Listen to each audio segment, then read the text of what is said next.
so disconnect we are from them, and I understand what you're saying. Yeah, yeah.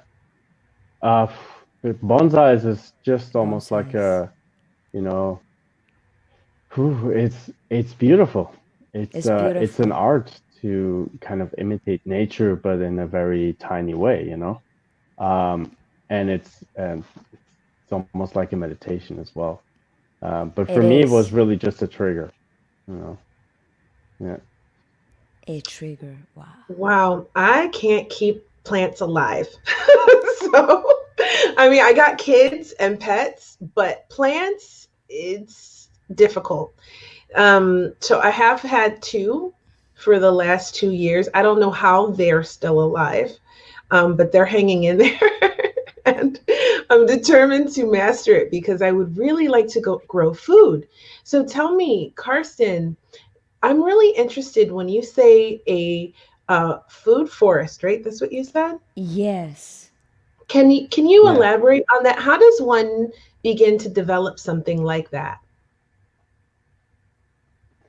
So a food forest is it's basically the imitation of the pattern of the forest.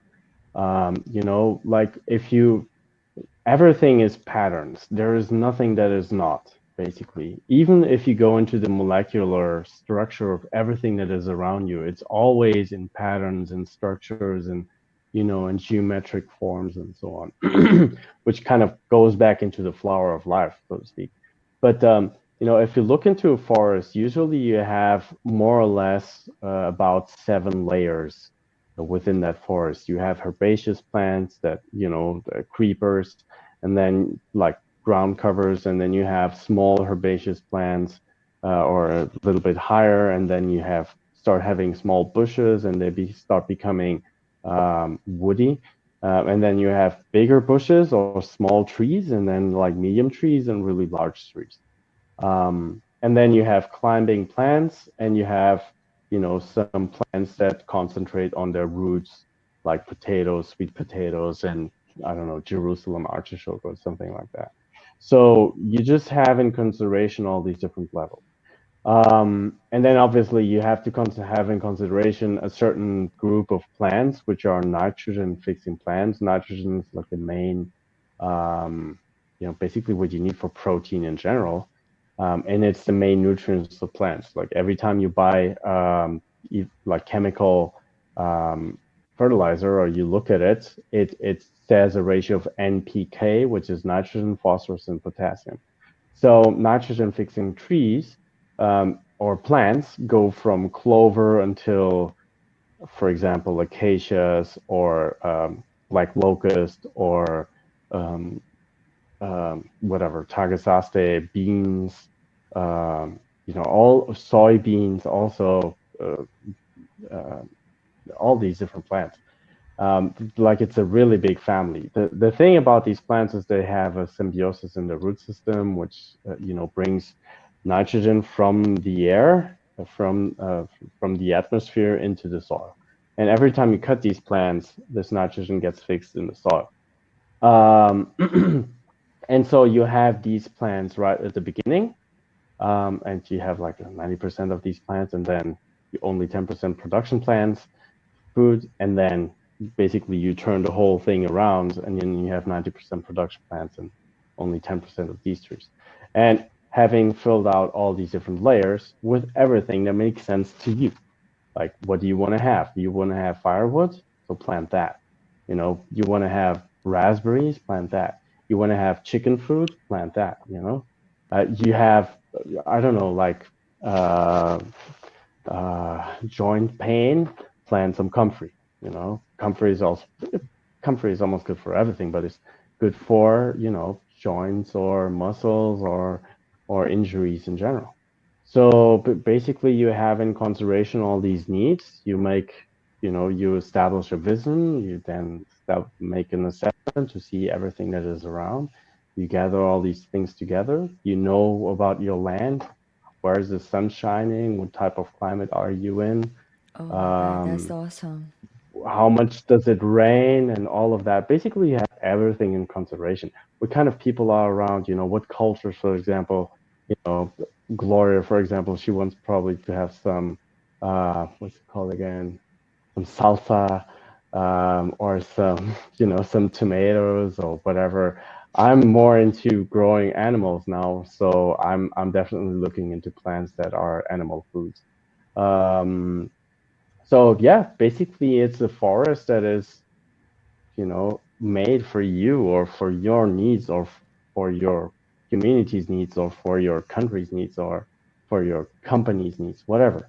It really depends on the context, and that is the really cool thing about permaculture because it's very contextual, right? You have it's a design, So so it's up not so a one thing fits all. so a person who wants to like buy a land, a house, and they want to start growing something, so they will contact you for you to guide them what they need to plant, what is good for the person, like a design for your land, for your needs, and then you guide the person through. Exactly. Yeah. As a designer. Yeah. Oh, that's I beautiful. can't be, I can make the whole design or just coach you through it. Right, It right. it is crucial that the person that wants to grow it needs to learn about it Of because course. it's otherwise you just have a gardener, right? Or it can be a different kind of gardener. Usually gardeners nowadays are cleaning ladies from the outside, because they just, just vacuum clean and cut the grass and all of that. And they're actually destroying the soil with that because they're exporting all the nutrients from the soil. Here I do a different job, like you really respect nature and how everything cycles and so on. And there's a lot more to it than just, the food forest. You can make many different connections. And again, that's one of the things in permaculture. It's you have all these different elements within the system that interconnect with each other, and you just have in consideration from here, it goes to there and is used like that and transforms into something other and so on. A very typical example is you have a kitchen, you have a compost pile, and you have the garden, right? So the kitchen produces kitchen waste, which goes to the compost pile that then goes to the garden. And then the garden gives more stuff to the kitchen, right? And Oh the my compost pile can God. have some worms. If you have some chickens, the worms can go to the chickens. The chickens eat the worms that bring food to the kitchen again. So everything cycles really. And permaculture is based on all these different principles and on how nature actually works. Just like it's like common sense. Um, That but you is have all these awesome. different principles that you use. Yeah. And then also permaculture design or like holistic management specifically because holistic management is something very similar, but more, the holistically managed grazing is more for animals. And this is the thing that has been my focus right now. Um, they're all based on at least three main values, which are earth care, people care, fair share, nothing else. And then this is the basis, basically. Wow, that's really cool. So, my question is this. Okay, what if I lived in a city? Because, we've got a lot of people in lockdown right now. And with everything going on in the world, maybe they're thinking of how to grow their own food, right? And so I've been doing Yeah. some reading recently on urban gardening. And do you know anything about that? Could you provide any sort of ideas for people who live in cities who want to start doing something similar, but with a limited space? Yeah, definitely. That's a really good question also. I think the main thing right now, because we already have it at our disposal, but it's not being used, and that's compost. The states I really like it, specifically California, because they have a very good composting system.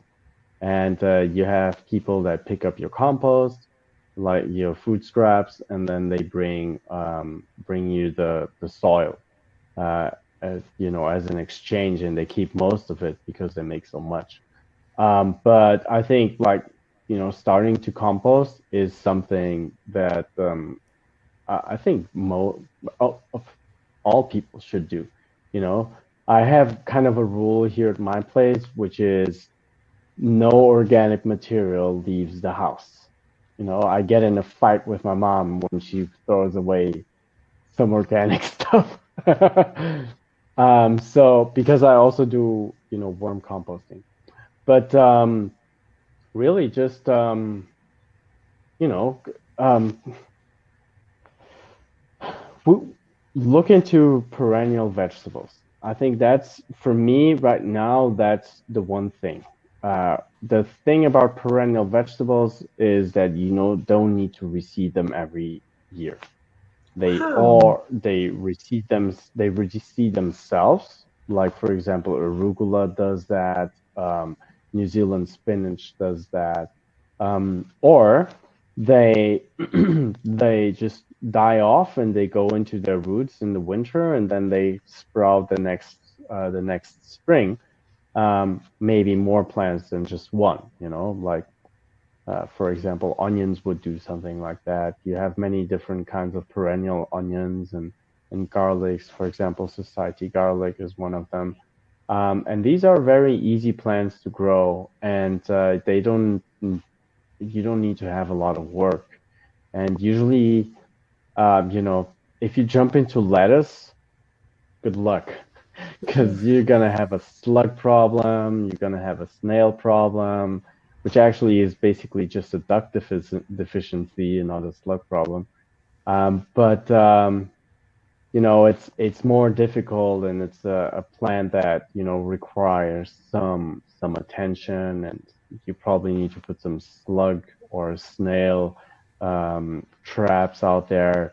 You know, glasses with beer or some copper things that you put around the plant, so they're not getting you know the snails don't eat them. So, and with perennial vegetables and many of these plants, they're just easier to grow. You don't need to be planting these plants every year. And you can concentrate on what is really important, and that is the soil. You know, agriculture means culture of soil. It doesn't mean culture of plants, you know. So agri means soil. So yeah, it's and this is where agriculture actually went exactly the other way around. You know, they're trying to grow plants. They're not growing soil. That's why everything is fucked up. Sorry.